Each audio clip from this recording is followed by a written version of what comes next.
posisinya untuk lebih maju mendekati layar monitor sehingga jamaah atau ibu-ibu yang datang terlambat bisa masuk masjid dengan leluasa. Begitu pula kepada ikhwan-ikhwan dan bapak-bapak sekalian, silakan untuk bisa lebih merapat lagi karena insya Allah kajian sebentar lagi akan dimulai.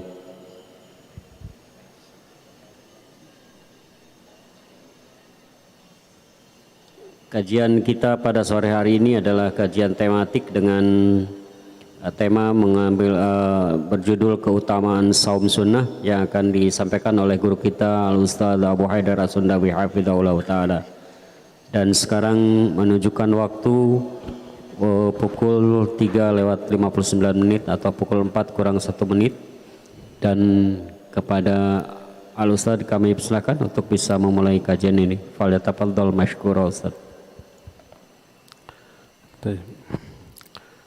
Bismillahirrahmanirrahim. Assalamualaikum warahmatullahi wabarakatuh.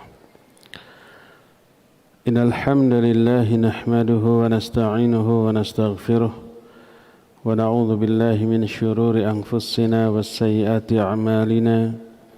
May yahdihillahu fala mudilla lahu wa may yudlil fala hadiya lahu. Wa asyhadu an la ilaha illallah wahdahu la syarika lahu wa asyhadu anna Muhammadan 'abduhu wa rasuluh.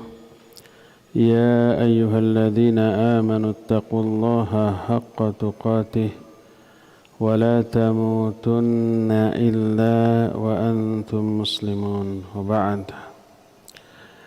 Ayyuhal ikhwah, a'azzani Allah wa iyyakum, baik hadirin jamaah Masjid Agung Al-Ukhuwah Bandung yang Allah muliakan, juga para pendengar radio Tarbiyah Sunnah Bandung, juga radio-radio lain yang ikut gabung, dan beberapa stasiun TV yang ikut menyiarkan baik langsung ataupun tunda, juga para netizen melalui akun manapun di mana saja Anda berada. Alhamdulillah kembali kita berjumpa di Kamis sore sekarang ini. Biasanya kita membahas amalan hati. Sudah selesai membahas khusyuk, nanti kita akan bahas muraqabah. Tapi sekarang karena momen spesial berkaitan dengan 10 hari pertama di bulan Dzulhijjah,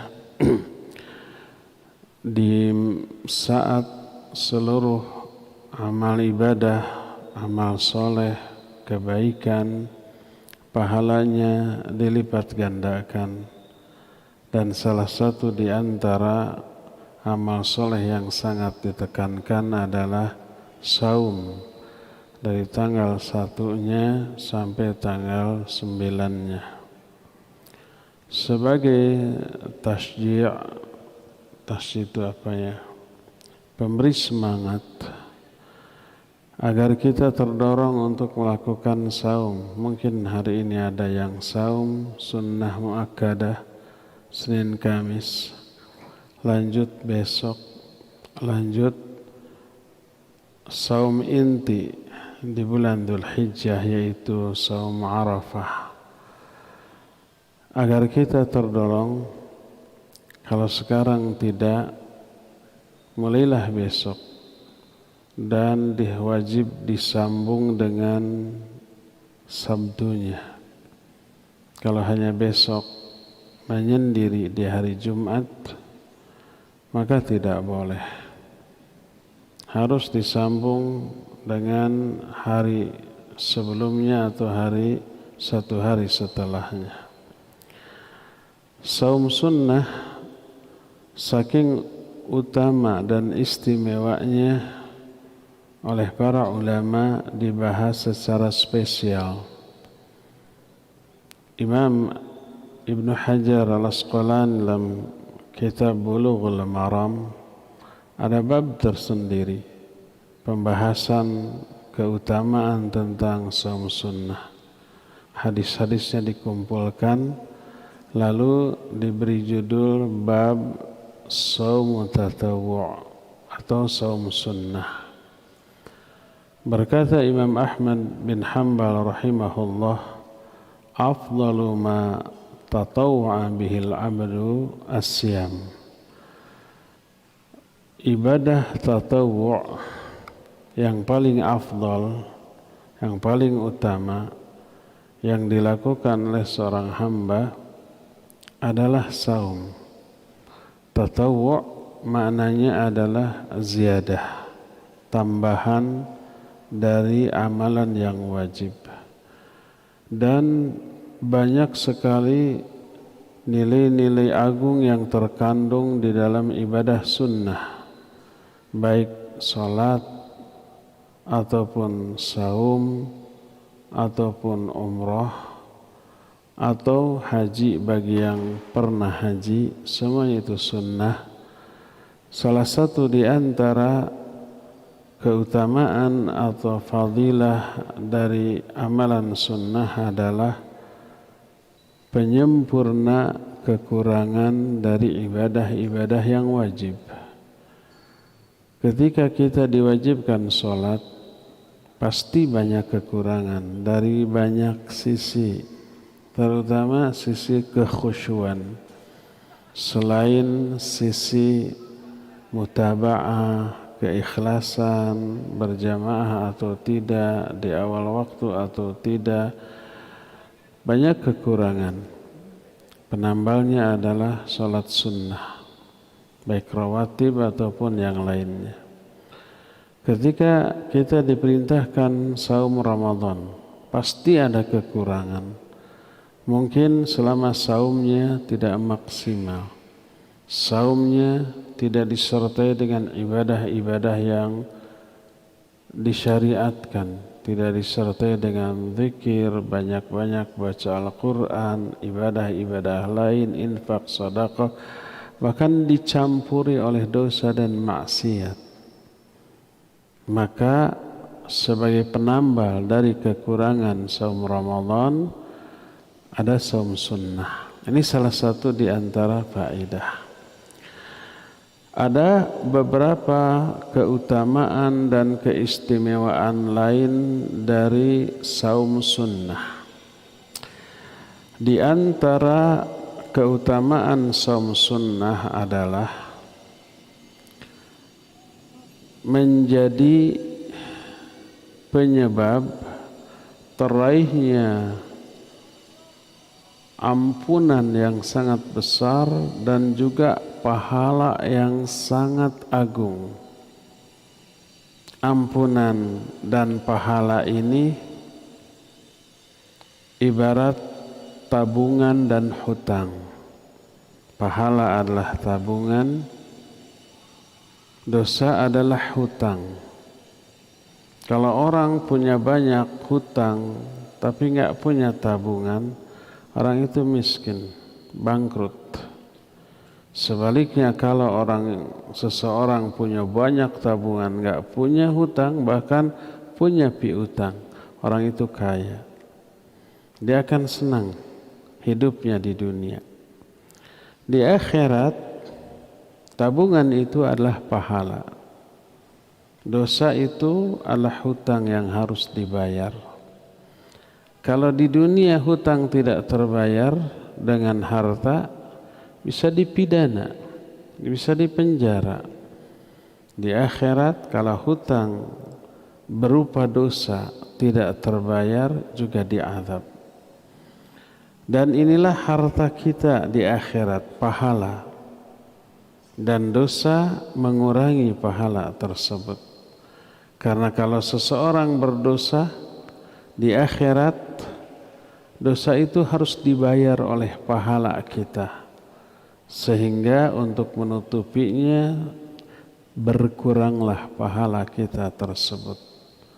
Allah menyatakan innal hasanati yudhibnas sayyiat.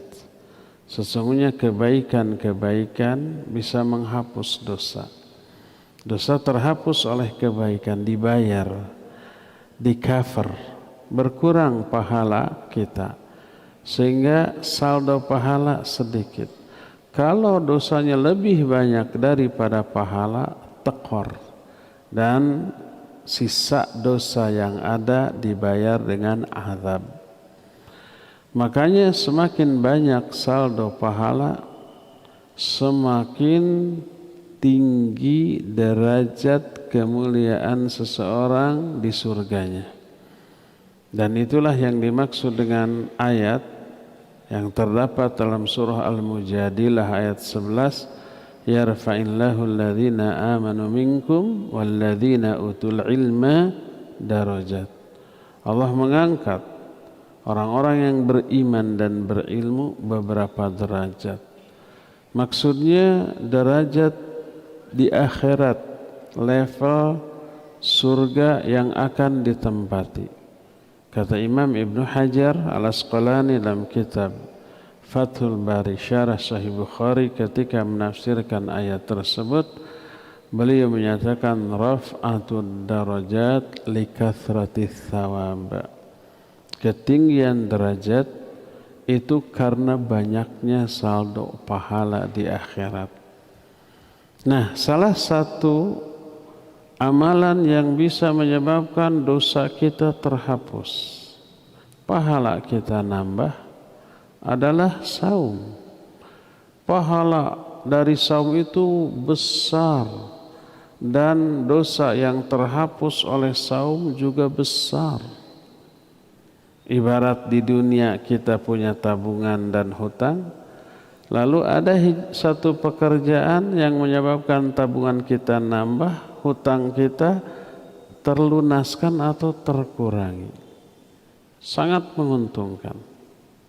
Nah, untuk di akhirat saum ini, Allah berfirman dalam surah Al-Ahzab ayat 35, Allah menyatakan innal muslimina wal muslimat wal mu'minina wal mu'minat wal qanitina wal qanitat was sadiqina was sadiqat was sabirina was sabirat wal khashiina wal khashiat wal mutasaddiqina wal mutasaddiqat was saimina was saimat wal hafidhina furujahum wal hafidhat والذاكرين الله كثيرا والذاكرات أعد الله لهم مغفرة وأجرا عظيما.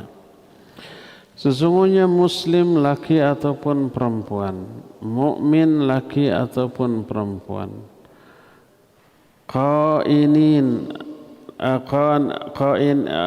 qanitin wal qanitat, qanit itu yang taat, laki-laki ataupun perempuan, yang jujur laki-laki ataupun perempuan, yang sabar baik laki ataupun perempuan, yang khusyuk, yang bersedekah dan yang saum baik laki ataupun perempuan.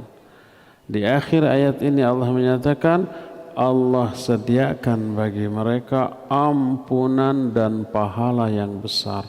Ampunan besar menghapus banyak dosa dan pahala juga besar. Makanya Allah menyatakan wa antasumu khairul lakum in kuntum ta'lamun. Kalau kamu saum itu jauh lebih baik bagi kamu kalau kamu mengetahui. Ada rincian hadis yang lebih menegaskan salah satu di antara fungsi saum. Saum itu adalah selain menghapus dosa, ini efek dari penghapus dosa, adalah diselamatkannya orang tersebut dari api neraka. Penyebab seseorang masuk neraka adalah dosa. Saum menghapus banyak dosa. Otomatis aktivitas saum adalah aktivitas atau ibadah yang bisa menyelamatkan, menjauhkan seseorang dari api neraka. Makanya tak heran kalau Nabi SAW menyebut saum dengan sebutan junnah. Junnah itu artinya tameng, benteng atau perisai, sebagaimana sabda Rasul alaihi salatu wassalam dalam hadis yang diriwayatkan Imam Ahmad dari Jabir radhiyallahu an, berkata Nabi SAW, as-siyamu junnatun yastajinnu bihal amdu minan nar. Saum itu perisai, seorang hamba membentengi dirinya dengan perisai itu dari api neraka. Itu di akhirat. Dalam hadis lain, riwayat Imam Bukhari dan Imam Muslim diterima dari Abu Sa'id Al-Khudri radhiyallahu an, berkata Rasul sallallahu alaihi wasallam, ma min 'abdin yasumu yawman fi sabilillah illa ba'ada Allahu bidzalika wajhahu 'anil nar sab'ina kharifa. Tidak ada seorang pun hamba yang melakukan saum sehari aja. Ini saum sunnah, hanya sehari di jalan Allah. Tidak ada seorang pun hamba yang melakukan saum hanya sehari saja di jalan Allah, kecuali Allah akan jauhkan wajah orang tersebut dari api neraka sejauh perjalanan 70 tahun.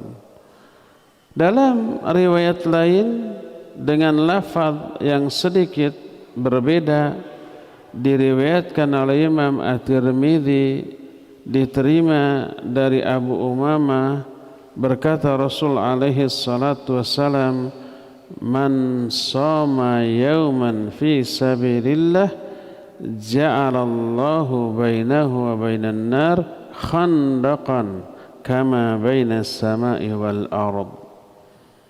Siapa orang yang saum sehari saja di jalan Allah, Allah akan buat khandaq. Khandaq itu parit antara dia dengan api neraka sejauh atau sejarak langit dan bumi.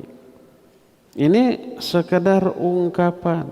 Dalam satu hadis disebut dijauhkan 70 tahun perjalanan, di hadis yang barusan disebutkan dipisahkan sejarak langit dan bumi. Intinya orang itu tidak akan tersentuh api neraka. Intinya orang itu tidak akan diazab oleh Allah oleh api neraka karena saumnya. Ini di akhirat menjadi apa? Menjadi tameng atau perisai. Di dunia saum menjadi benteng atau perisai dari penyimpangan yang dilakukan oleh dua anggota tubuh yang paling banyak melakukan dosa dan kemaksiatan. Apakah itu? Yaitu pandangan dan faraj. Dengan saum pandangan menjadi terjaga. Terjaganya pandangan otomatis terjaganya juga faraj. Sebagaimana sabda Rasul alaihi salatu wassalam, ya ma'syaras syabab man istata'a minkumul ba'a falyatazawwaj fa innahu aghaddu lil basar wa ahsanul faraj wa man lam yastati' fa alaihi bisawm fa innahu lahu wija. Hai kelompok pemuda, siapa di antara kalian yang sudah mampu menikah, menikahlah. Menikah itu bisa lebih menundukkan pandangan dan memelihara faraj. Siapa yang belum mampu menikah, hendaklah dia saum. Karena saum itu pengendali syahwat. Baik syahwat yang tersalur umumnya melalui pandangan mata, melihat aurat, melihat lawan jenis, termasuk fikiran, termasuk obrolan, apalagi faraj, pengendali. Orang yang saum tidak ingin saumnya rusak, tidak ingin pahalanya berkurang bahkan terhapus, tidak ingin saumnya ini nggak dapat apa-apa kecuali lapar dan haus. Maka dia saumkan juga matanya, dia saumkan juga lisannya, dia saumkan juga seluruh indera dan seluruh anggota badannya dari hal yang diharamkan oleh Allah. Saum memerintahkan kita menahan diri dari 3 perkara yang hukum asalnya halal. Ketika saum jadi haram. Di luar saum halal lagi. Makan, minum, hubungan suami istri, syahwat. 3-tiganya halal. Jaga diri dari ketiga hal ini. Sementara waktu dari mulai fajar sampai maghrib. Setelah maghrib silakan makan lagi, minum lagi, menyalurkan syahwat lagi, silakan. Tapi selama saum haram, tidak boleh. Kalau yang hukum asalnya halal saja, selama saum wajib dijauhi, apalagi kalau yang hukum asalnya haram. Baik dalam bentuk ucapan lisan, apalagi perbuatan, bahkan termasuk fikiran, khayalan, lamunan. Semua itu wajib lebih dijauhi selama saum. Kalau enggak, saumnya rusak. Maka orang yang saum terkendali seluruhnya. Jadi ini junnah saum di dunia. Pelindung, benteng, perisai bagi seorang hamba dari seluruh keburukan selama saumnya, sehingga berakibat dia akan diselamatkan juga, dibentengi, dilindungi oleh Allah dari api neraka, dijauhkan sejauh-jauhnya yang menyebabkan api neraka tidak menyentuhnya. Dari sinilah kita tidak heran kenapa saum itu seringkali oleh Allah dijadikan sebagai kifarat terhadap sebuah pelanggaran terhadap syariat. Kifarat itu maknanya adalah penghapus dosa.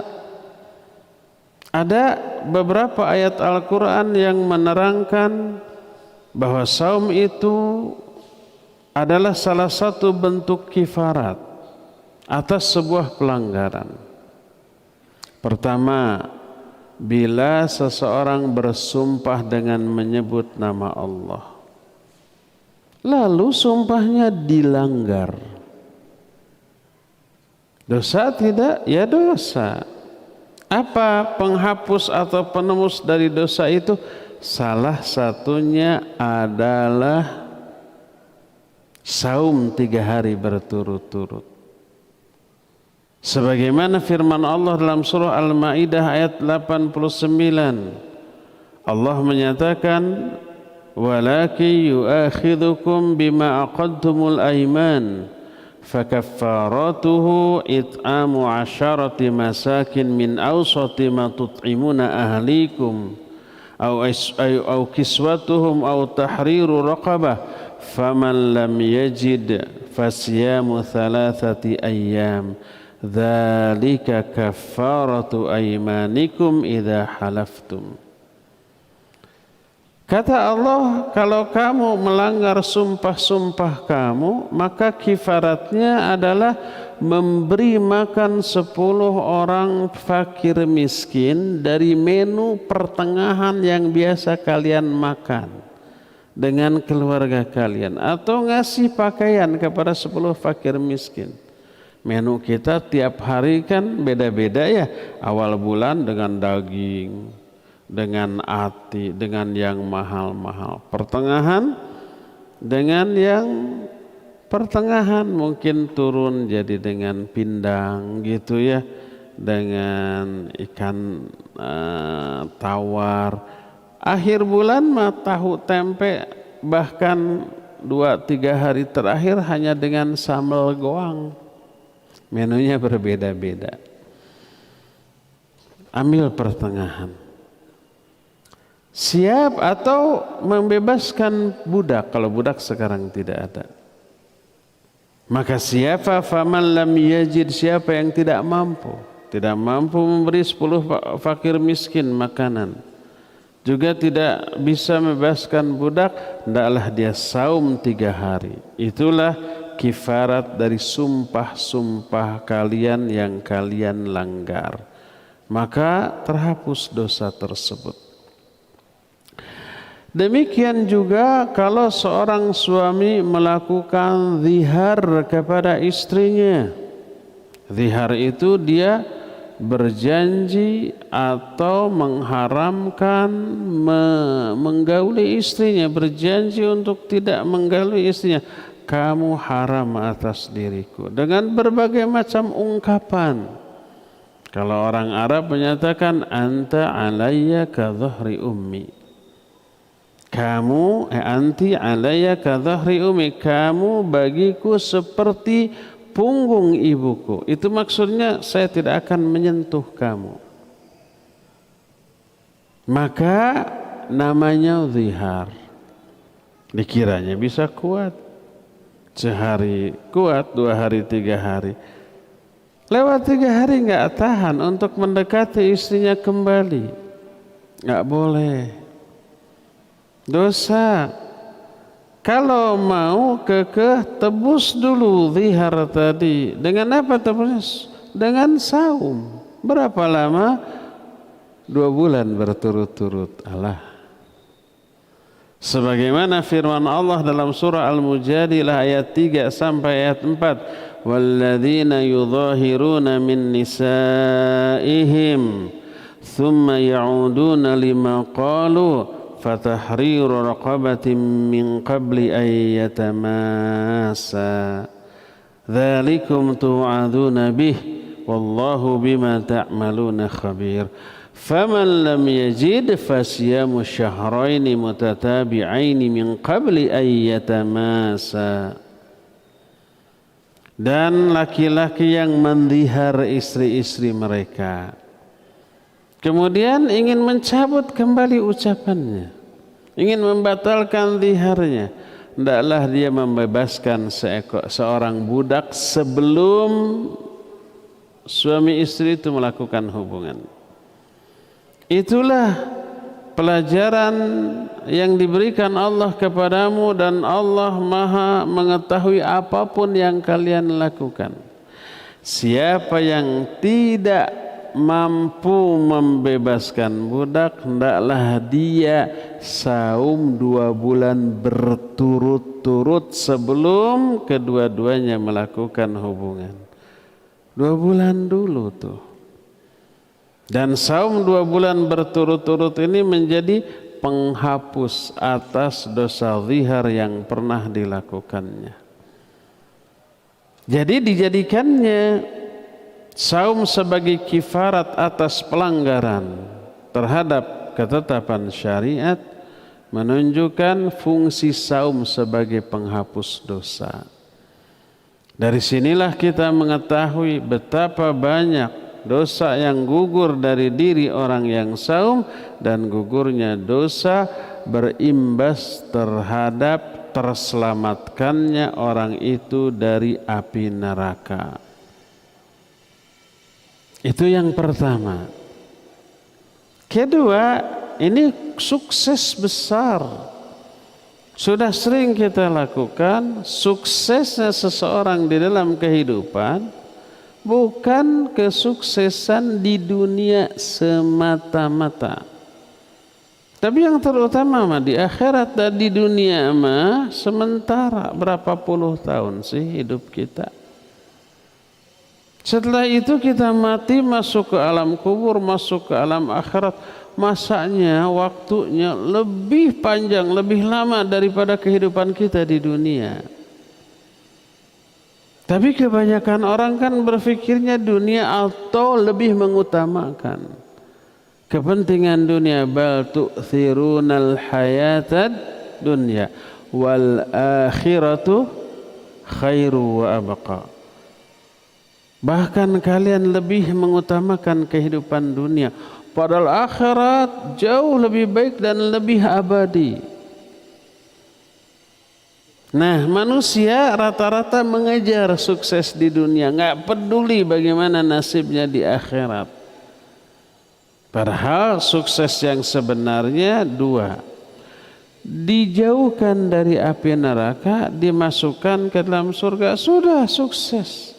Hakikat keberhasilan hidup itu.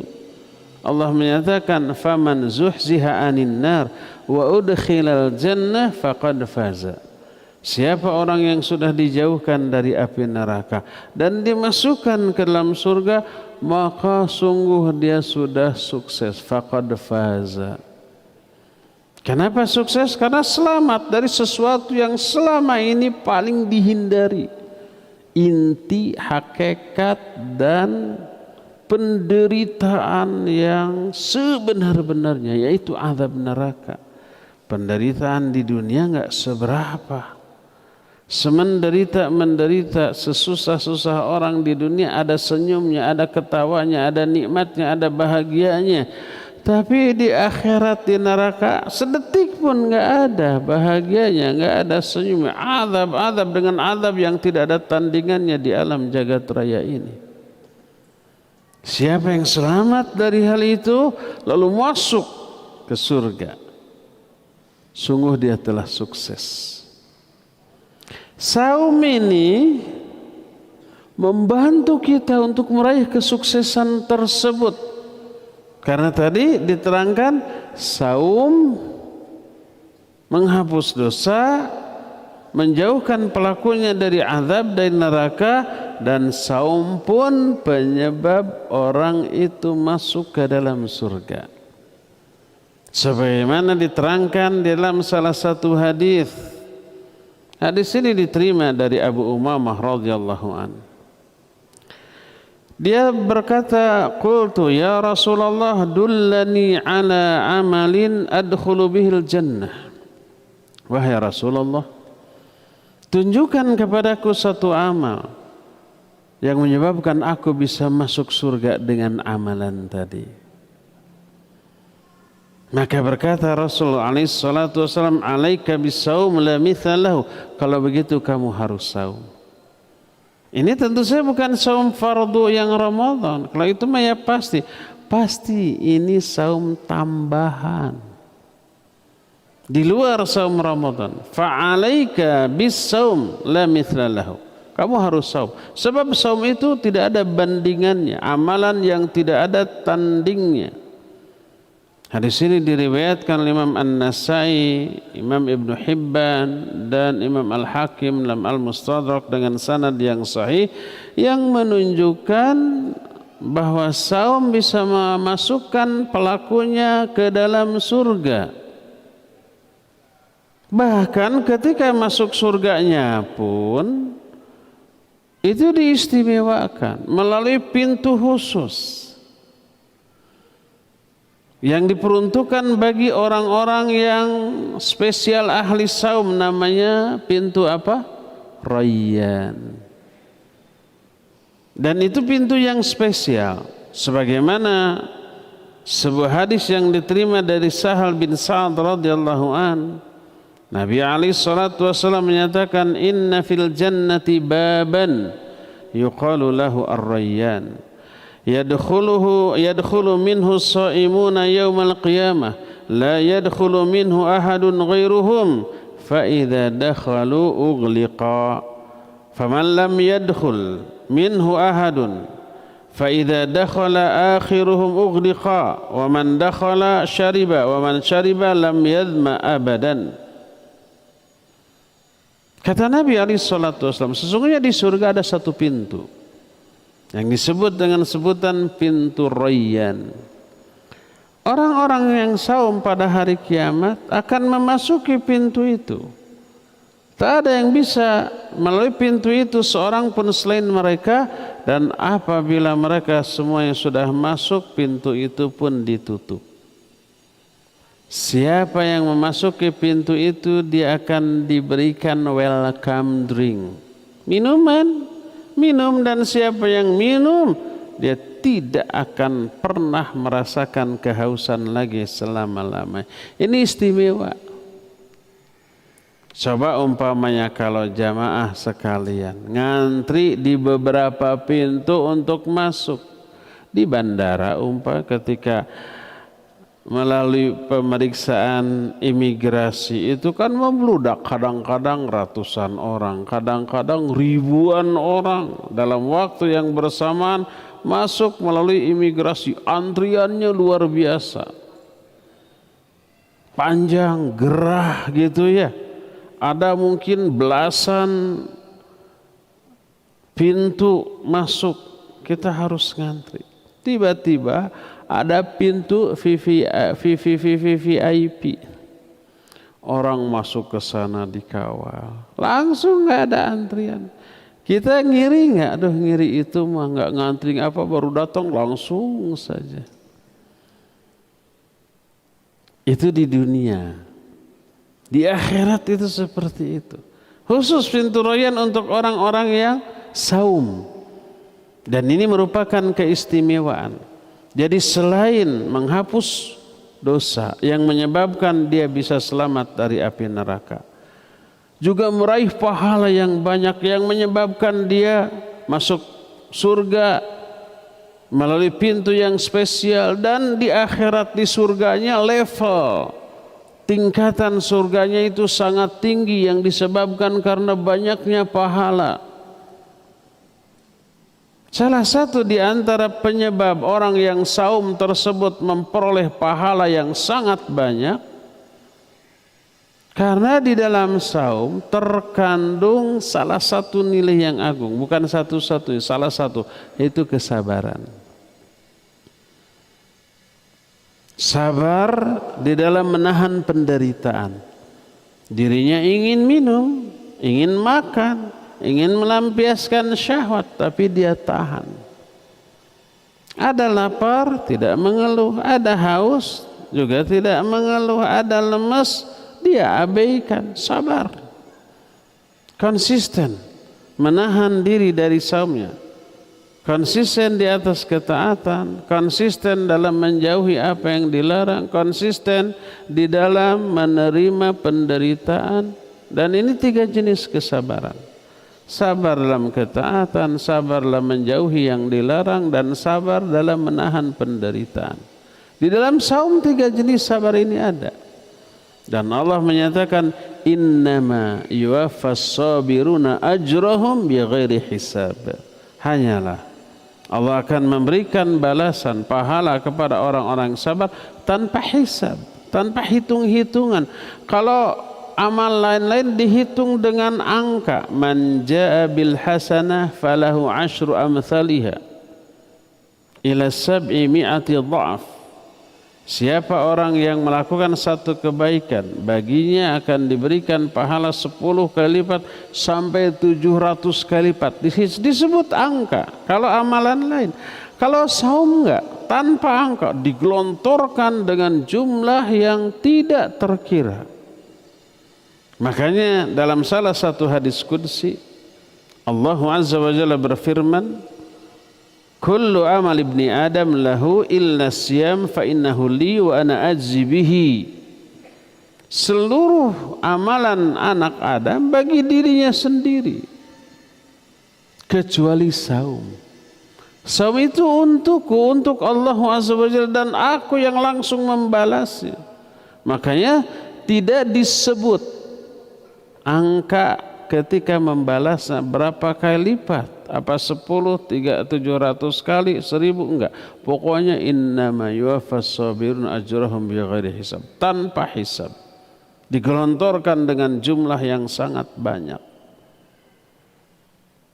Plus, ada plusnya tuh pahala saum. Kita pernah bahas di antara penjelasan Al-Imam Ibnu Qayyim rahmatullahi alaih bahwa pahala saum adalah pahala yang tak bisa diambil untuk membayar kezaliman seseorang kepada orang lain. Itu utuh. Berdasarkan hal itulah maka tidak heran apabila Saum ini menghasilkan pahala yang sangat banyak sebagaimana ayat tadi was-shaimina was-shaimat a'addallahu lahum maghfirata wa ajrun 'azima.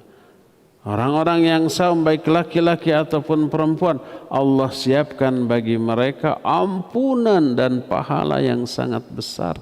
Besarnya pahala disertai besarnya ampunan menyebabkan level surga orang tersebut super tinggi.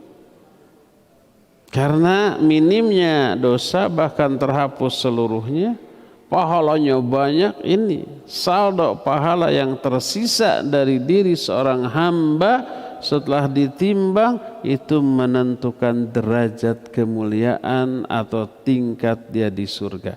Makanya seringkali pahala oleh Nabi SAW diungkapkan dengan istilah darajat. Sebagaimana dalam salah satu hadis, innal muslimal musaddad yudriku bi husni khuluqihi darajatas sawwamil qawwam. Sesungguhnya seorang muslim yang musaddad, musaddad itu tidak istimewa. Musaddad itu sederhana, simple. Dia hanya mengerjakan yang fardu, yang sunnahnya sering ditinggalkan. Ini namanya musaddad. Seorang muslim yang musaddad bihusni khuluqihi, dengan kebaikan akhlaknya, dengan kemuliaan karakternya, yudriku darajatas sawwamil qawwam, akan mampu meraih derajat sawwam dan qawwam. Sawwam itu artinya orang yang rajin saum. Bentuk sigat mubalaghah dari shaim. Kalau shaim orang yang saum, saumnya sekali dua kali. Tapi kalau rajin terus saum disebut sawwam. Qawwam orang yang rajin tahajud, salat malam hari. Bayangkan betapa banyaknya seseorang yang malamnya tahajud terus-terusan, siangnya saum terus-terusan. Segimana pahalanya? Segimana ketinggian derajat dia nanti di akhirat. Tapi ketinggian derajat atau banyaknya pahala ahli saum dan ahli tahajud bisa diraih oleh orang yang jarang tahajud, jarang saum sunnat. Yaitu seorang muslim yang biasa tapi dia akhlaknya sangat mulia. Nggak menyakiti orang. Kemuliaan akhlak itu menyenangkan orang dan tidak membuat orang menjadi tersinggung, tersakiti, marah, emosi. Pernah dengarkan kisah Abdullah bin Amr radhiyallahu anhuma tentang dia sedang ngariung sama Nabi alaihi salatu wassalam, lalu beliau berkata, sebentar lagi ada seorang ahli surga yang akan datang. Ternyata datang seseorang. Oh, ini ahli surga. Besoknya begitu juga, sebentar lagi datang calon penghuni surga. Dia lagi sudah 3 kali. Sampai Abdullah bin Amr itu penasaran, diikuti orang itu. Minta izin nginep 3 hari 3 malam. Untuk mengorek rahasianya. Apa amalan hebat apa yang dia lakukan sehingga Nabi alaihi salatu wasallam mengabarkan bahwa orang tersebut ahli surga. Ucapan Nabi tadi bukan doa, tapi berita, min babil ikhbar wa laysa min babid doa. Mana yang lebih kuat, doa atau berita? Jawab atuh, doa apa berita yang lebih kuat? Doa? Berita? Berita. Kalau doa belum tentu dikabul, ya enggak? Ya Allah, semoga dia masuk ke dalam surga, atau ya Allah masukkan dia ke dalam surga. Pasti dikabul? Belum tentu. Ada Nabi berdoa tapi tidak dikabul? Ada beberapa. Tapi umumnya dikabul. Tapi ada beberapa yang tidak dikabul. Salah satunya beliau minta agar umatnya tidak berpecah belah. Nggak dikabul. Pernah Nabi SAW setelah perang Uhud sampai giginya retak-retak patah gitu, berlumuran darah. Beliau sholat dalam keadaan terzolimi, mendoakan keburukan, Allahumma alaika bifulan, Allahumma alaika bilfulan, ya Allah timpakan kecelakaan si fulan, si fulan. 4 orang kafir yang melukai dirinya disebut di dalam sholat, bayangkan, oleh seorang Nabi dalam keadaan sudah dizolimi. Doanya wah luar biasa. Tapi apa yang terjadi? Allah menurunkan ayat menegur Nabi SAW untuk tidak berdoa begitu. Ternyata 4 orang yang namanya disebut oleh Nabi SAW untuk didoakan kebinasaan masuk Islam dan bagus keislamannya. Jadi kuat berita. Kalau berita memberitakan apa yang pasti terjadi. Dan beliau tahu orang ini ahli surga melalui wahyu, bukan dugaan, bukan ramalan. Beliau bukan tukang ramal, tapi melalui wahyu. Penasaran Abdullah bin Amr bin As itu. Dia nginep malamnya, tidak terlihat bangun malam tahajud. Kecuali kalau umpamanya dia terbangun, dia hanya berzikir selama bangunnya malam, terus tidur lagi. Siangnya tidak ada amalan istimewa. Sampai-sampai Abdullah bin Amr bin As ada kesan merendahkan ibadah orang ini. Setelah 3 hari kemudian dia pamit lalu berkata, sesungguhnya aku mendengar Rasul SAW berkata begini 3 kali. Aku penasaran ibadah apa yang kau lakukan. Ternyata setelah aku selidiki 3 hari tidak ada yang istimewa. Amalan apa? Barangkali ada amalan tersembunyi. Dia menjawab, tidak ada kecuali seperti yang kau lihat. Ya sudah, pamit. Begitu melangkah 1-2 langkah dipanggil lagi. Lalu dia berkata, demi Allah tidak ada amalan yang aku lakukan kecuali seperti yang kau lihat, kecuali aku tidak pernah berburuk sangka, membenci, memuji siapapun di kalangan manusia. Itu ini dia penyebabnya itu.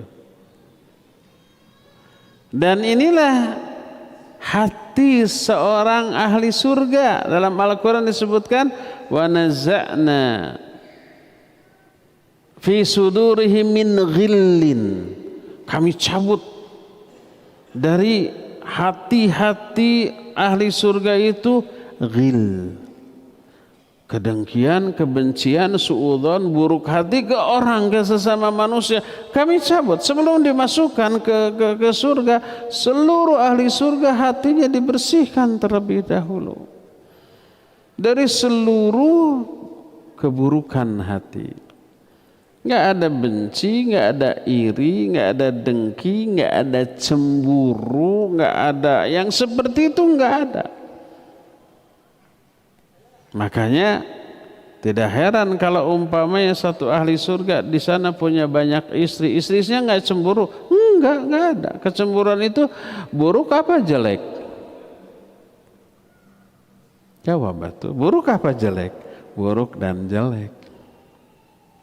Di surga nggak ada keburukan dan kejelekan itu.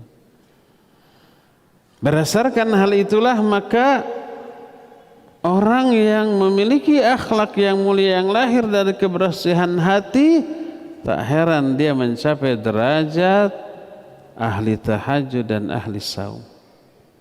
Jadi derajat di sini maknanya pahala. Karena pahala menentukan derajat seseorang di surga nanti tinggi rendahnya seseorang di surga sangat tergantung kepada seberapa banyak pahala yang tersisa setelah dikalkulasikan dengan dosa. Jadi faidah kedua dari saum termasuk saum sunat adalah saum itu bisa memasukkan pelakunya ke dalam surga. Ketiga, salah satu di antara faidah dari saum adalah termasuk saum sunat. Saum ini akan menjadi syafaat bagi kita di hari kiamat. Sebagaimana diterangkan dalam salah satu hadis yang diriwayatkan oleh Imam Ahmad, Al-Hakim, Abu Nuaim, yang diterima dari Abdullah bin Amr radhiyallahu anhuma, berkata Rasul alaihi salatu wassalam, as-siyam wal Qur'anu yashfa'ani lil 'abdi yaumal qiyamah. Saum dan Quran kedua-duanya akan menjadi syafaat bagi seorang hamba pada hari kiamat. Yaqulu siyam, berkatalah saum.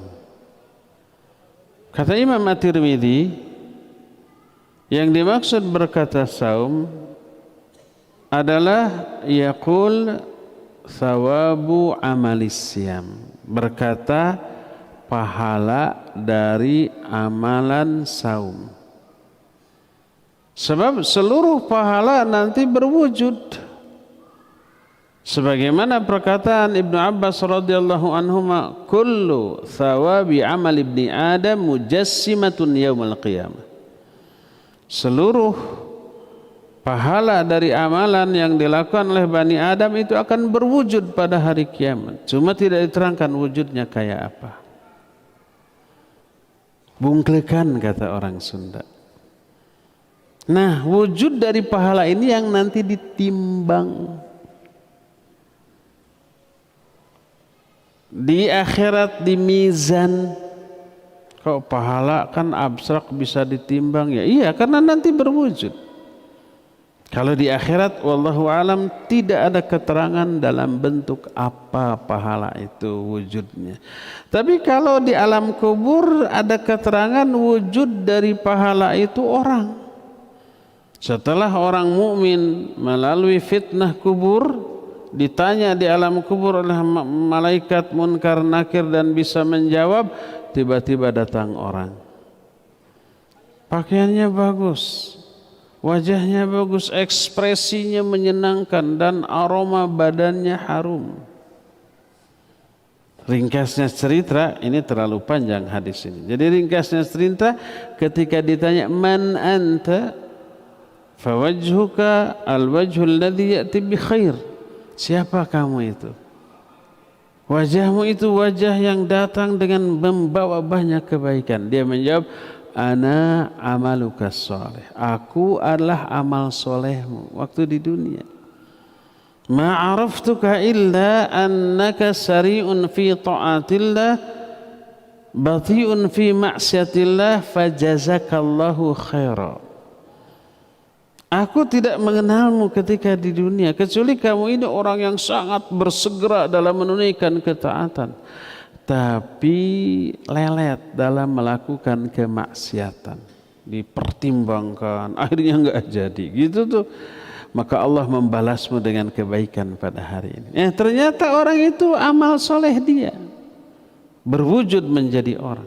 Adapun orang yang kafir atau durhaka, setelah dia ditanya oleh malaikat Munkar Nakir tidak bisa menjawab, lalu diazab, digencet sampai remuk tulang belulangnya, lalu kembali utuh seperti sedia kala, datang orang buruk rupa, buruk sikap, baunya menyengat. Ditanya, man ant? Fawajhuka al-wajhul ladzi ya'ti bisyarr. Siapa kamu ini? Wajahmu itu wajah yang datang dengan membawa keburukan. Dia menjawab, ana amalukal khabith. Aku adalah amal busukmu ketika di dunia. Fawallahi ma araftuka illa annaka sari'un fi ma'siyatillah bati'un an ta'atillah fajazakallahu syarra. Demi Allah, aku tidak mengenalmu ketika kamu di dunia kecuali kamu ini orang yang bersegera dalam bermaksiat tapi lelet di dalam melakukan ketaatan. Dengar azan cuek, nantilah zuhur mah sampai jam 3 masih ada gitu ya. Ada pengajian lah, ngaji mah nanti di YouTube juga ada sambil ngagoler bari jeung henteu. Sekali membuka YouTube yang dibuka apa? Bukan pengajian, pasti yang menghibur jiwa busuknya, lagu gitu ya, musik atau apapun hiburan-hiburan yang melalaikan dia, pasti begitulah.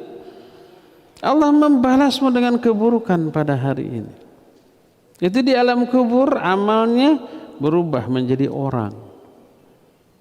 Kita boleh memilih tipe orang yang bagaimana yang akan mendatangi kita di alam kubur. Boleh, saya mah suka yang buruk-buruk, buruk. Ari tahan. Kalau kita ingin yang mendatangi kita orang yang ramah, menyenangkan, wangi gitu ya, baik, maka itulah amal kita. Lakukan amal baik di dunia ini.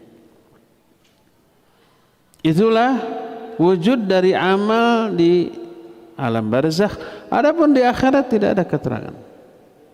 Tapi pahala ini bisa ditimbang dan bisa bicara. Yang dimaksud yaqulu siyam, berkata siyam, yakni yaqulu thawabu siyam, berkata pahala saum. Ay Rabbi mana'tuhu ta'am wasyahwat fasyafi'ni fihi. Ya Allah, aku telah menghalangi orang ini dari makan, minum dan syahwat.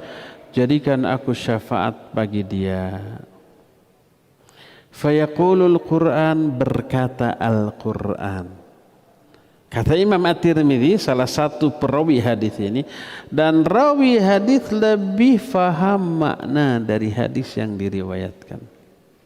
Yaqulul Quran, yakni yaqulu thawabu qiraatihi, berkatalah pahala bacaan Al-Quran, bukan Qurannya. Sehingga hadis ini tidak bisa dijadikan dalil bahwa Quran itu makhluk. Kita kan sudah bahas, Quran itu kalamullah. Kalamullah itu salah satu sifat Allah dan itu bukan makhluk. Siapa sampai Imam Ahmad menyatakan, Imam Syafi'i juga menjelaskan, man qala anna al-Qur'an al-makhluq faqad kafar. Siapa yang berkata Quran itu makhluk, dia kufur. Oh, sekeras itu? Iya, karena penyimpangannya enggak main-main. Siapa yang meyakini Quran makhluk, ada dua kemungkinan. Pertama, meyakini Quran ini ucapan Nabi SAW, bukan wahyu Allah, dan itu kufur. Dan ucapan Nabi makhluk. Kedua, meyakini bahwa Quran itu kalamullah, tapi tidak meyakini itu sifat Allah. Merendahkan sifat Allah Azza wa Jalla. Makanya dua-duanya apapun maknanya kufur. Quran kalamullah, kalamullah sifat Allah, sifat Allah sama dengan zat Allah, bukan makhluk. Makanya kita boleh berlindung kepada kalimat-kalimat Allah. A'udzu bi kalimatillahi tammah min syarri ma khalaq. Atau mendoakan bai'u'idzuka bi kalimatillahi tammah. Aku melindungkan engkau kepada kalimat-kalimat Allah. Karena kalimat Allah, wahyu Allah, sifat Allah itu bukanlah makhluk, itu sifat. Sifat sama dengan zat. Jadi tidak boleh meyakini Quran atau mengatakan Quran itu makhluk. Yang dimaksud Quran bukan mushafnya. Quran tertulis di mushaf, Quran dilisankan oleh lidah, Quran dipelihara di dalam dada. Dadanya, lisannya, mushafnya makhluk. Tapi apa yang tertulis di mushaf, apa yang dilisankan oleh lidah, apa yang dipelihara dari Quran, itu wahyu Allah, bukan makhluk. Ada orang yang salah memahami hadis ini. Yaqulul Quran, berkata Quran, ya Rabbi, ya Rabbi. Maksud ya Rabbi, ya Khaliqi, wahai penciptaku, kan gitu ya. Oh, berarti Quran itu makhluk. Karena berkata kepada Allah ya Rabbi, artinya ya Khaliqi. Dia salah faham. Itulah kalau memahami baik ayat ataupun hadis dengan otak. Makna otak adalah al-jahal atau al-hawa, kebodohan atau hawa nafsu. Ingat, akal bukan alat untuk memahami apapun, bukan. Untuk memahami apapun ilmunya. Kita ingin paham tentang sains, tentang teknologi. Alat memahaminya apa? Ilmu sains, ilmu teknologi. Kita ingin memahami tafsir. Ada ilmunya, ilmu tafsir. Isikan ilmu itu ke akal kita, baru akal kita tersebut akan paham. Kalau akal tersebut kosong dari ilmu itu, ya bahaya, memahami apapun nggak akan. Kalau orang dalam memahami ilmu-ilmu dunia tanpa ilmu nggak berani berbicara tentang kedokteran. Saya punya akal, tapi nggak pernah belajar di fakultas kedokteran. Baca 1-2 buku pernah, jurnal pernah, artikel pernah, dengar pernah, tapi belajar secara terkurikulum nggak pernah. Berani nggak kita berbicara tentang kesehatan? Enggak. Pasti tanya ke dokter. Berani nggak kita mengobati diri sendiri atau orang hanya baca-baca? Enggak berani. Lebih baik ke dokter. Mesti salah. Karena kalau salah fatal kan ya. Bisa tambah sakit atau lama sembuh atau bahkan mati. Itu dunia. Bayangkan kalau ini agama, salah. Akhirnya melahirkan akidah yang salah, tauhid yang keliru, pemahaman yang menyimpang dan diyakini benar. Oh, ini susah memperbaikinya ya. Termasuk memahami hadis ini, yaqulul Quran, berkata Quran, ay Rabbi ya Rabbi. Oh, ini Quran makhluk. Itu karena otaknya memahami dia yang kosong dari ilmu tentang kaidah tauhid. Kaidahlah memahami tauhid. Akhirnya menyimpulkan dengan kesimpulan yang bertolak belakang dengan ayat-ayat lain dan banyak hadis lain. Yaqulul Quran ay yaqulu thawabu qiraatihi, berkata pahala dari membaca Al-Quran. Ay Rabbi manatuhu an-nauma bil-lail fasyafi'ni fi. Ya Allah, aku telah menghalangi orang ini dari tidur di malam hari. Jadikan aku sebagai syafaat bagi orang ini. Fayashfa'an, baik saum maupun Quran menjadi syafaat bagi orang ini. Ini menunjukkan salah satu di antara faidah keuntungan dari saum, termasuk saum sunnat. Jangan abaikan saum. Karena saum itu Nabi SAW menyatakan la mithlalah, tidak ada bandingannya.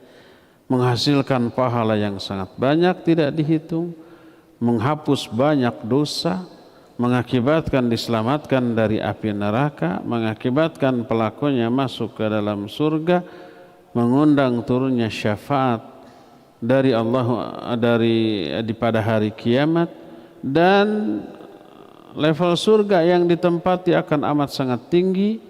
Pintu yang dimasuki menuju surga adalah pintu yang spesial yang tidak bisa dimasuki oleh orang lain, dan banyak lagi keuntungan atau keistimewaan dari saum selain yang tadi diterangkan.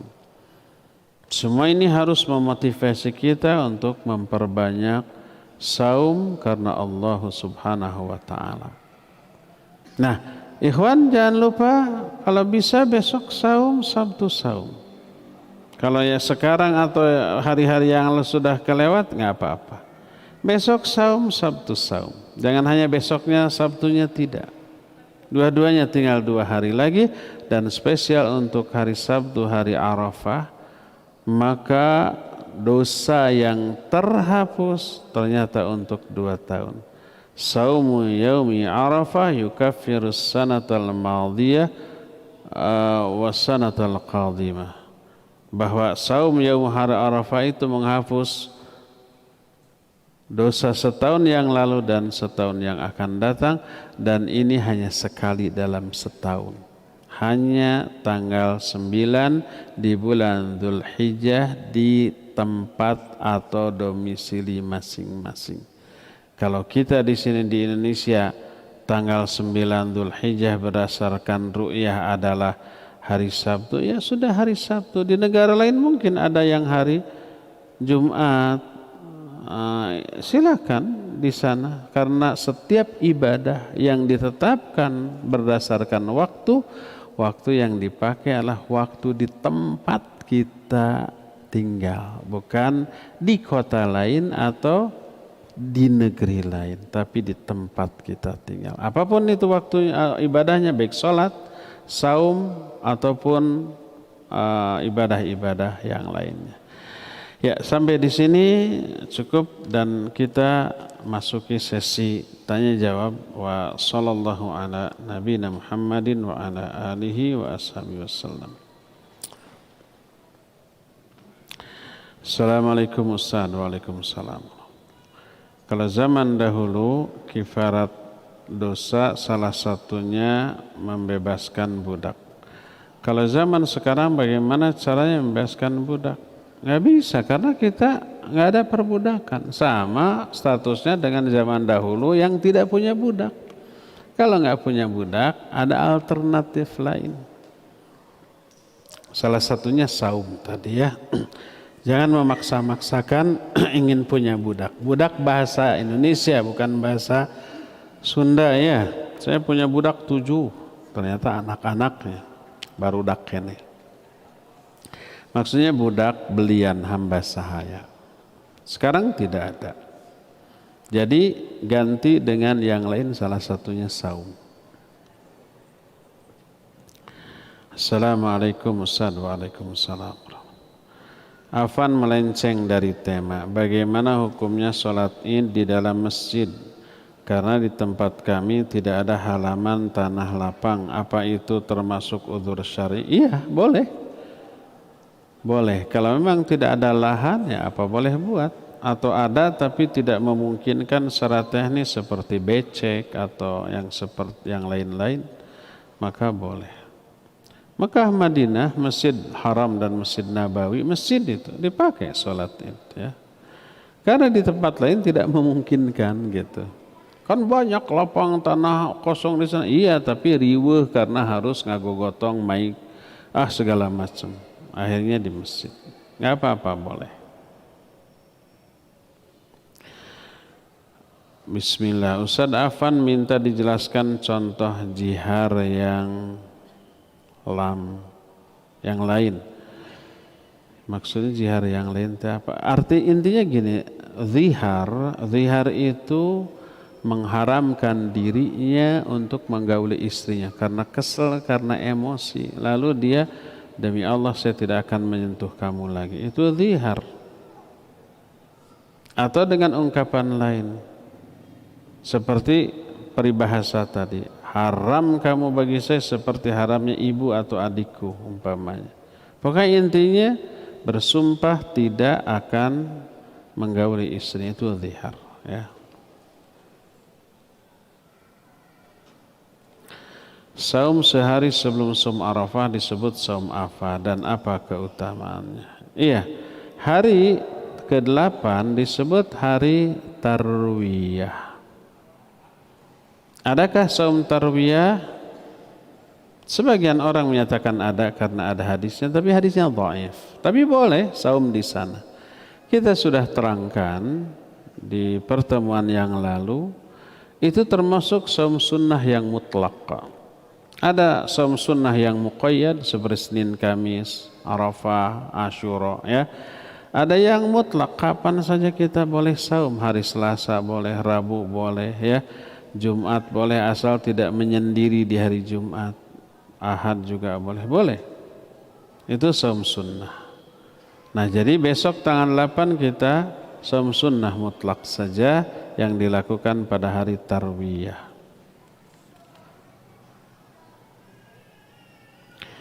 Bagaimana dengan orang yang saumnya rajin tapi lisannya sering menyakitkan dan sering berniat baik membantu orang lain tapi caranya salah sehingga sering merugikan? Keburukan akhlak setelah ibadah, kejelekan perbuatan setelah melakukan amal soleh, itu indikator ibadah amal soleh tadi ditolak oleh Allah, tidak diterima. Orang sholat, setelah sholat gibah. Gibahnya itu pertanda sholatnya tadi itu ditolak oleh Allah. Mungkin karena niat, mungkin karena kurang mutaba'ah, ada bid'ah yang terselip, mungkin tidak khusyuk, ngelamun, atau karena faktor-faktor lain yang menyebabkan sholatnya rusak. Sebagai tanda sholatnya rusak, tidak ada dampak terhadap perilaku setelahnya. Padahal Quran menyatakan inna sholata tanha anil fahsya'i wal munkar. Salat bisa mencegah pelakunya dari keji dan munkar. Maksudnya salat yang makbul, yang diterima. Kalau setelah salat masih keji dan munkar, itu tanda salatnya itu ditolak oleh Allah Azza wa Jalla ya. Dan itu pasti karena ada sesuatu di dalam salatnya. Kesalahan, kekeliruan, kekurangan dan yang sejenisnya. Saum juga begitu. Saum itu harus dijaga seluruh indranya. Kalau saumnya hanya nahan lapar, haus, syahwat, tapi lisannya tidak dijaga, matanya jelalatan, perilakunya nyebelin, berarti dia tidak mensaumkan seluruh indera dan anggota tubuhnya, tidak ikut saum. Saumnya hanya dari 3, lapar, haus, dan syahwat. Maka Rasulullah SAW menyatakan, "Man lam yada qawla zur wal amala bihi wal jahl, falaysa lillahi hajatun fi ayyada ta'amahu wa syarabah." Siapa orang yang saumnya tidak dibarengi dengan meninggalkan ucapan perilaku yang sia-sia, yang buruk, yang busuk, Allah enggak butuh terhadap lapar hausnya, terhadap meninggalkan makan minum yang dilakukan, enggak butuh, enggak diterima. Saum seperti ini yang tidak merubah karakter buruk menjadi baik. Maka setelah saum lisannya tetap tajam, menyakiti, ya. Jadi keburukan akhlak itu indikator dari ditolaknya ibadah tadi. Perbaiki sholatnya, perbaiki saumnya. Melihat di zaman sekarang yang penuh fitnah, khususnya wanita yang banyak menjual pakaian syar'i dengan berbagai model, mohon penjelasan bagaimana pakaian akhwat yang benar, mengikuti sunnah, seperti di cadar tapi pakai warna-warni, renda-renda yang mengikuti zaman sekarang. Itu termasuk ke dalam larangan yang terdapat dalam An-Nur ayat 31, wala yubdina zinatahunna illa ma dhahara minha. Janganlah para wanita itu menampakkan perhiasan-perhiasannya kecuali yang biasa nampak daripadanya. Yang biasa nampak ini ada 2 macam. Pertama, pakaian itu sendiri, pakaian perhiasan. Allah menyatakan, ya bani Adam qad anzalna alaikum libasa yuwari sawatikum warisha.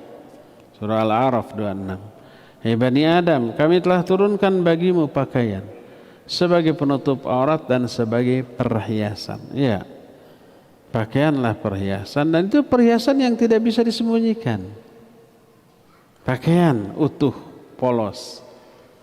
Adapun perhiasan yang bisa disembunyikan wajib disembunyikan, termasuk renda-renda, termasuk aksesoris yang menghias. baik pita atau saya suka salah nyebut bordir apa bordil, R apa L, yang benar apa bordir bordil. Suka kebalik dengan rumah bordir, bordil apa bordil itu, hiasan apa namanya, bordil atau dir, bordir. Untuk apa ada bordir? Untuk menghias agar terlihat lebih indah, ya enggak? Itu hiasan. Bisa nggak disembunyikan? Bisa, sembunyikan, poloslah. Atau ada penitik yang gambarnya Snoopy gitu ya, Snoopy itu anjing ya, jangan atuh. Ontak juga jangan. Untuk apa? Agar menjadi hiasan sehingga penampilan akhwat tersebut menjadi lebih pantas, lebih cantik. Nggak boleh, harus disembunyikan. Wala yubdina, jangan ditampakkan. Kebanyakan akhwat yang hijrah tadinya tidak memakai jilbab, tidak memakai kerudung. Setelah hijrah memakai jilbab dan kerudung, yang harus dilakukan itu memperdalam ilmu tentang menutup aurat. Ini mah enggak. Ilmu tentang menutup aurat syar'inya tidak difahami, tapi ilmu tentang model cara berhijab agar tetap kelihatan modis. Kan gitu rata-rata ya, betul apa benar? Betul dan benar. Kadang-kadang ada brand tertentu, brand ini mahal, kerudung atau jilbab, ditampakkan. Saya beberapa hari yang lalu ada emak-emak dari Jakarta. Di mana ya? Oh ya, di Jakarta. Dia ngomong, Ustaz, kalau di sono tuh emak-emak itu pakai jilbabnya aja yang branded loh. Dan brandnya itu diperlihatkan, itu mahal. Saya lupa brandnya apa dan nggak ingin ingat lah. Takut kesebut nanti dianggap promosi, dibayar enggak. Itu yang diperlihatkan. Jadi ujub dengan pakaian mahalnya, kelihatannya indah ya. Nah, pelajari bagaimana batasan-batasan menutup aurat dan pakaian yang menutup aurat. Ya, itu yang harus diperdalam, bukan model atau cara berhijabnya agar kelihatan lebih menarik. Rinciannya beberapa pertemuan yang lalu, tahunan yang lalu sudah diterangkan, tapi nanti suatu saat boleh kita bahas lagi ya. Panjang itu. Ustaz, amalan apa saja yang dapat membantu membersihkan hati dari rasa benci, cemburu, dengki, dan lain-lain? Pertama, pelajari bahaya dari semua yang buruk tadi. Bahaya membenci, mendengki, cemburu, itu bahaya. Pelajari. Setelah dipelajari, ngeri banget, akhirnya takut kita. Akhirnya berupaya membersihkan diri. Kedua, pelajari keutamaan dari hati yang baik, yang bersih. Nanti kita kabita, oh begini. Akhirnya terpacu untuk memiliki hati yang bersih. Jadi yang pertama dan kedua ini berkaitan dengan ilmu. Kedua, jangan lupa berdoa kepada Allah agar Allah membersihkan hati kita. Salah satu doa yang masyhur Rasulullah SAW berdoa, Allahumma ati nafsi taqwaha wa zakkiha anta khairu man zakkaha anta waliyuha wa maulaha. Ya Allah, berikan ketakwaan kepada hati saya. Bersihkan dia ya Allah. Karena Engkaulah sebaik-baik pembersih hati. Engkaulah pemilik dan pelindung dari hati ini. Itu ada ya, berdoa. Pokoknya berdoalah dengan doa yang kita fahami. Nggak bisa bahasa Arabnya, pakai bahasa Sunda, bahasa Indonesia. Ya Allah, bersihkan hati abdi. Ulah aya anu nyesa dina hate boh ngewa, boh segala rupa keawanan lahnya dan seterusnya. Silakan. Ketiga, gaul. gaul dengan orang-orang yang soleh, orang yang berilmu, orang yang berakhlak. Sehingga kalau kita keceplosan cepat ditegur dengan sebaik-baik cara. Kita akan menahan diri ya dari perilaku dan ucapan yang mencerminkan isi hati. Isi hati busuk, yang keluar busuk. Isi hati dengki, ada gibah, ada mencela, ada memfitnah. Nanti kawan-kawan soleh akan membimbing kita. Dan jauhi kawan-kawan yang hatinya busuk. Nanti kita akan terbawa kebusukan mereka ya. Itu diantara beberapa cara membersihkan hati. Banyak-banyak berzikir, banyak membaca Al-Quran, banyak ibadah. Mohon nasihat meren. Terkadang ketika banyak beramal menjadikan kita takut riya. Sedangkan ketika memiliki penyakit hati seperti riya akan sia-sia amalan tersebut. Bahkan tadi malah dapat ditandingi dengan orang yang sederhana. Jadi bagaimana Ustaz? Tetap beramal tapi jangan riya. Sembunyikan amal itu. Jangan dipamer-pamerkan. Jangan ingin dipuji. Niatkan ibadah, amal yang kita lakukan untuk memperoleh apa yang ada di sisi Allah, bukan memperoleh apa yang ada di sisi manusia. Hanya ingin dilihat, dinilai, diapresiasi, dibalas oleh Allah, bukan oleh sesama manusia. Manusia mau melihat mau tidak, mau mengapresiasi mau tidak, mau ngasih likes atau tidak, mau komen atau tidak, mau senang atau tidak terhadap amalan kita, sebodoh amat. Fudail bin Iyad menyatakan tarkul amali li ajlin nas riya wal amalu li ajlin nas syirkun. Meninggalkan amalan karena manusia itu riya. Saya mah nggak mau sholat tahiyatul masjid bisa dipuji ke orang, itu riya. Saya mah nggak mau saum Arafah, nanti orang-orang malah salut ke saya, muji-muji. Makanya saya tidak mau saum Arafah. Itu riya. Meninggalkan amalan karena orang itu riya. Beramal karena orang syirik. Ini istilah lain. Riya juga syirik kecil. Ini juga syirik kecil, beramal karena orang syirik.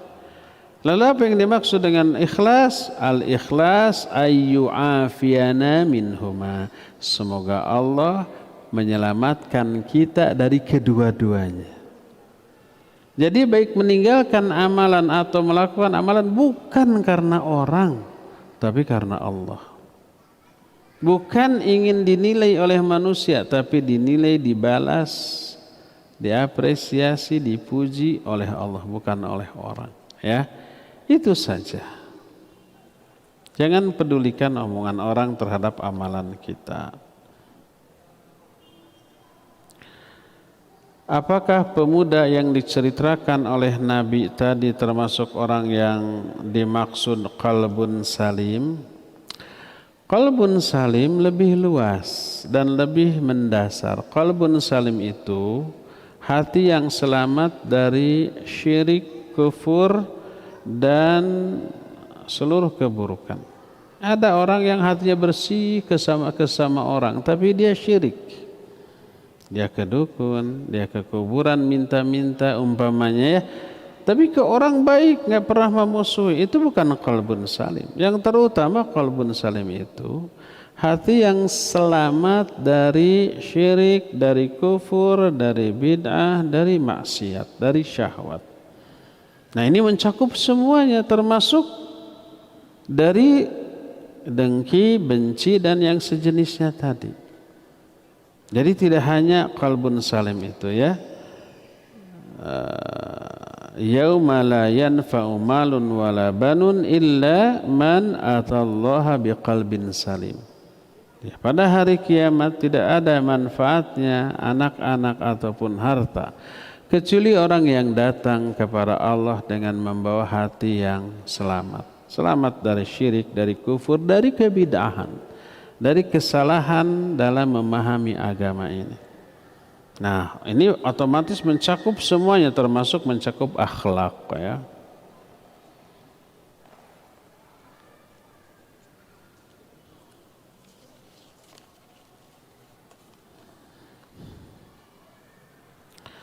Bolehkah kita berkurban dari uang hasil pinjaman, bukan khusus pinjam untuk kurban, tapi awalnya pinjam untuk modal usaha, untuk biaya hidup dan lain-lain, yang pengembalian pinjamannya seandainya laku rumah atau mobil? Ya, boleh minjam kalau kita yakin bisa melunasinya. Baik karena kita memiliki umpamanya gaji, umpamanya sekarang kan kurban tanggal 10-an ya.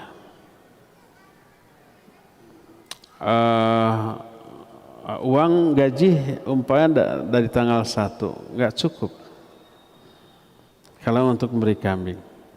Tapi nanti gaji yang akan datang cukup bisa menutupi. Boleh kita pinjam dulu. Atau kita ada sesuatu yang sedang dijual dan bisa laku segera. Sekarang kurban, belum laku juga boleh pinjam dulu. Jadi kalau ada sesuatu yang bisa kita andalkan, yang kemungkinan besar bisa menutupi hutang kurban tadi, boleh berhutang untuk kurban. Adapun kalau tidak memiliki bayangan dari mana bayarnya, untuk makan sehari-hari aja susah, akhirnya pinjam 3 juta untuk kurban, jangan. Karena pertama dia tidak terkena kewajiban. Yang kedua, dia membebani diri karena nanti tidak bisa membayar hutang. Karena tidak ada andalan yang bisa diandalkan untuk bayar hutang. Ya. Jadi kalau punya sesuatu yang diandalkan untuk membayar hutang, boleh pinjam. Tapi kalau tidak, maka jangan.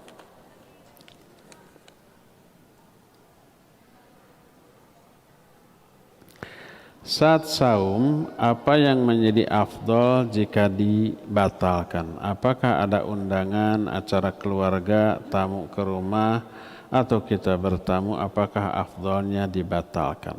Taib, barakallahu fiqh. Yang afdol dibatalkan adalah kalau saum sunnah tersebut menghalangi kewajiban. Seperti umat kita safar. Dalam safar kita ada kewajiban yang harus ditunaikan, umpamanya tugas dari kantor. Dan itu wajib kita tunaikan karena janji kita ketika masuk kerja di kantor itu. Pas saum sunat kita namru gitu, harusnya meeting dengan si fulan dengan sini, nggak bisa karena leles, lapar, haus. Akhirnya tidak tertunaikan. Batalkan saum. Nah itu. Kedua, kalau sakit. Kalau umpamanya sakit dibawa saum bisa memperparah, memperlama sembuh, bahkan bisa terancam kematian, batalkan. Membatalkannya wajib, bukan hanya afdal. Nah sekarang bagaimana kalau ketamuan atau kita bertamu? Apakah lebih utama dibatalkan atau tidak? Tergantung. Kalau orang yang kita datangi, kita sebagai tamu umpamanya, kemudian kita disuguhi.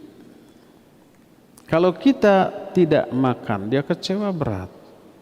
Udah jauh-jauh, tidak makan. Sudah nganjuk ngehutang, masak, menyembelih kambing gitu ya. Ingin dimakan, ternyata saum, kecewa berat, batalkan. Maka pahala saumnya tetap dapat dan makan bisa enak. Kambing loh. Apalagi setelah kambing itu disiapkan si montong. Itu jatuhan. Udah batalkan aja saum. Tapi kalau si pribumi tidak merasa sedih, tidak merasa tersinggung, malah senang, alhamdulillah kalau saum tuh gitu ya. Jadi yang sudah disiapkan itu utuh untuk keluarganya. Tidak tersinggung, tidak apa-apa, maka tidak afdal untuk membatalkan saum. Demikian juga kalau kita kedatangan tamu, kita nyuguhin. Pas umpamanya si tamu lihat kita nggak minum, enggak, kenapa saum? Enggak, kalau gitu saya juga nggak akan. Maka batalkan. Makanlah, minumlah bersama si tamu. Tapi kalau si tamu malah senang, alhamdulillah kalau gitu ini untuk saya semua ini gitu ya. Senang tidak kecewa maka afdolnya dilanjutkan, tidak dibatalkan ya. Wallahu a'lam. Terakhir ya.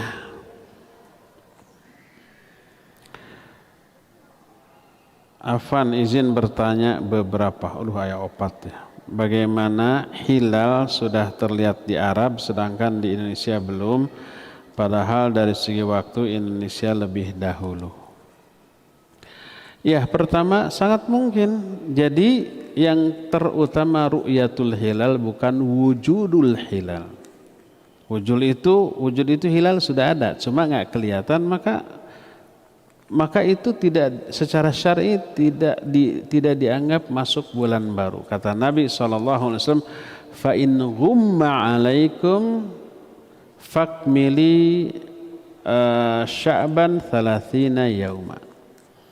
Kalau ghumma alaikum, tidak terlihat karena terhalang awan. Hilal mungkin ada, sudah wujud. Tapi terhalang awan, tidak bisa diru'yah. Maka hari itu berarti masih, kalau itu Sya'ban masih Sya'ban. Kalau itu Ramadan masih Ramadan, sempurnakan menjadi 30 hari. Itu kan dilakukan di hari ke-29. Dan di hari 29 meru'yah hilal. Dan ahli hisab menghitung dulu, kalau di atas 4 derajat terlihat, kalau di bawah 3 derajat tidak terlihat, walaupun hilal sudah ada, sudah wujud, tidak terlihat, belum bulan baru secara syar'i. Jadi ikuti ketetapan syariat, bukan ikuti ketetapan ilmu astronomi. Menurut ilmu astronomi sudah wujud, sudah ada hilal, hanya nggak kelihatan. Syariat menyatakan sumu li ru'yatihi waftiru li ru'yatihi. Saumlah, berbukalah karena melihat, bukan karena wujud. Makanya wujud mungkin ada, tapi terhalang awan. Mungkin di atas 4-5 derajat terlihat, tapi ada awan, maka tidak. Ya. Jadi walaupun sudah ada hilal tapi tidak terlihat, maka sempurnakan saum menjadi 30 hari. Sangat mungkin di negara lain terhalang awan tidak terlihat, di negara yang lain terlihat. Karena apa? Karena tidak ada awan. Beda nggak? Beda, ya jelas nggak apa-apa. Karena dua-duanya berpegang kepada patokan syar'i. Ini terlihat, ini tidak gitu. Ini terhalang, ini tidak gitu. Beda nggak masalah.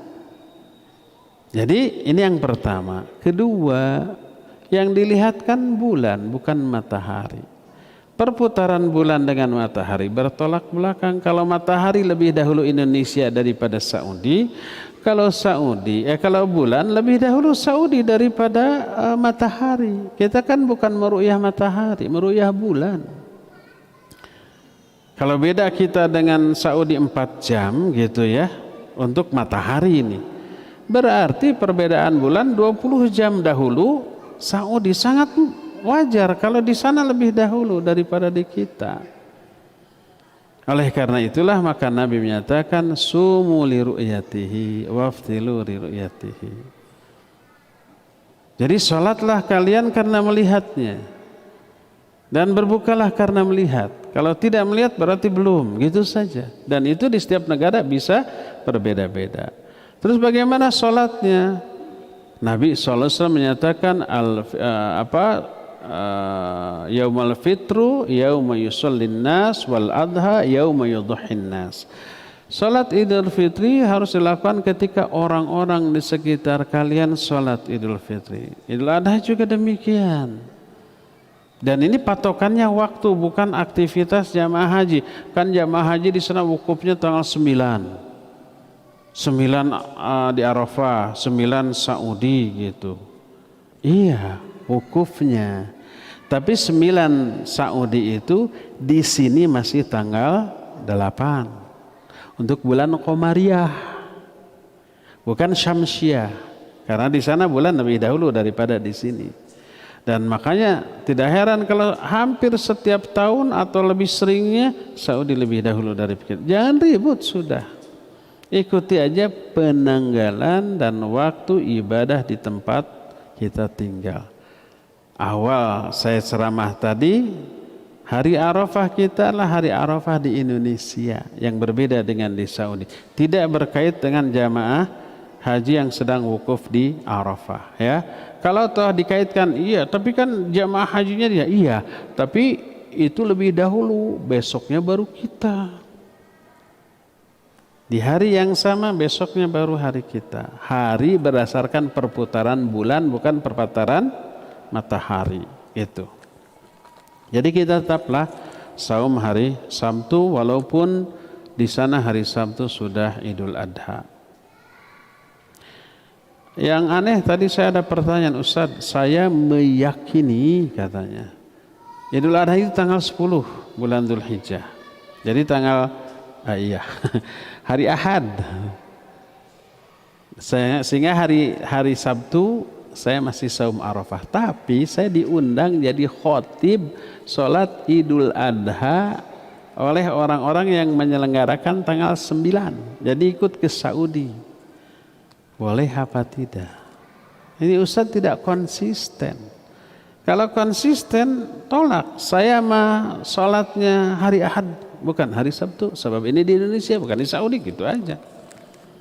Jangan mau khutbah di sana, sebab dosa. Sholat apa bagi kita?